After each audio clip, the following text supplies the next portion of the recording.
నిన్న నైట్ అయితే ఒడ్లు నానబెట్టినాం బకెట్లల్లో. పొద్దున్నే బకెట్లలోకి వెళ్ళేసి ఒక జాలర్ లాంటిది ఉంటుంది కదా, దాంట్లో వేసి మండ కట్టినాము అనమాట. మండ కట్టినాము 3 రోజులైనాక మండ అయితే ములకైతే వస్తుంది, ఇంత ములుకు వస్తుంది. ములుకు వచ్చిన తర్వాత ఇది మనము కరేటో కొట్టి తీసుకొని అంచులు తీసుకున్నాం అనుకో, తర్వాత చల్లుకోవచ్చు.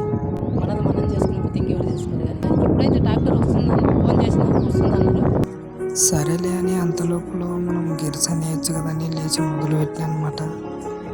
అయితే నడుములన్నీ సక్కగానే మాత్రం గిరిస అయితే నిండనే లేదు. తెచ్చి వేసిన గుండ్లు రాళ్ళు మొత్తం అయినా అది నిండనే లేదు.